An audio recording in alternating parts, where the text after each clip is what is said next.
కుంభరాశి వారు రథసప్తమి సందర్భంగా ఎలాంటి విధి విధానాలు పాటించాలో ఈ వీడియోలో సవివరంగా సంపూర్ణంగా తెలుసుకుందాం. కుంభరాశిలో ఏ నక్షత్రాలు వస్తాయనగా ధనిష్ఠా నక్షత్రంలోని 3వ పాదం, 4వ పాదం, శతభిష నక్షత్రంలో 4 పాదాలు, పూర్వాభాద్ర నక్షత్రంలోని 1, 2, 3 పాదములు కలిపితే కుంభరాశి. కుంభరాశి యొక్క అధిపతి శనేశ్వర స్వామి వారు. వీరికి ఒకవైపు ఏళ్ళనాటి శని సంచార స్థితి కూడా జరుగుతున్న విషయం తెలిసినటువంటివే. అందులో మధ్యమ సంచార స్థితి కూడా జరగడం, అదే కాకుండా చాలామందికి పుట్టినటువంటి కాల సమయంలో డేటా ఆఫ్ బర్త్లు లేనటువంటి కారణం చేత పేరు యొక్క మొదటి అక్షరాన్ని అనుసరిస్తూ ఆ రాశిని తెలుసుకునే ప్రయత్నం చేద్దాం. గు, గే, గో, సా, సి, సు, సే, సో, ద అక్షరాల వరకు కుంభరాశి జాతకులే.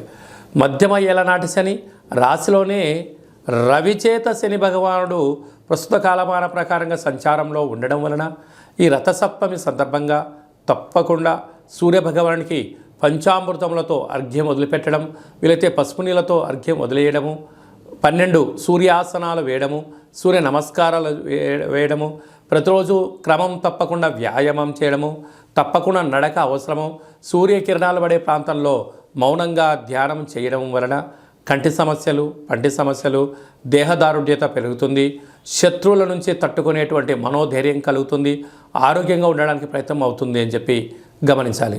రాశిలోనే ఏడాది తర్వాత రవి భగవానుడు సంచారం చేయడం వలన దూర, వాయు, జల ప్రయాణాలు చేసేటప్పుడు తొందరపాటు నిర్ణయాలకు సరైన సమయం కాదు. మీ జన్మ నక్షత్రం రోజున అష్టమి పూర్ణిమ తిథి ఎందున మౌనంగా ఉండే ప్రయత్నం చేయండి. వీళ్ళతో గోమాతకు ఆహారం పెట్టండి, నదిలో చేపలకు కానీ జల జీవరాశులకు ఆహారం వేయండి, పక్షులకు పెట్టండి. మీరు ప్రతిరోజు క్రమం తప్పకుండా భోజనం చేసేటప్పుడు అన్నము, పప్పు, చారు, పెరుగును కలుపుకొని ఒక ముద్ద కుక్క భగవానుడికి, మరో ముద్ద కాకి భగవానుడికి మీరు పెట్టగలిగినట్లయితే కర్మ దానం అవ్వడం వలన శనిదోష నివారణ తగ్గుతుందని చెప్పి గమనించాలి.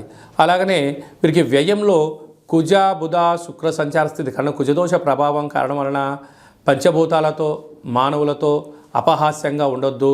వీలైనంత వరకు ఓపిక, పట్టుదల, సహనమే మీకు శ్రీరామ రక్ష అని చెప్పి గుర్తుపెట్టుకోవాలి.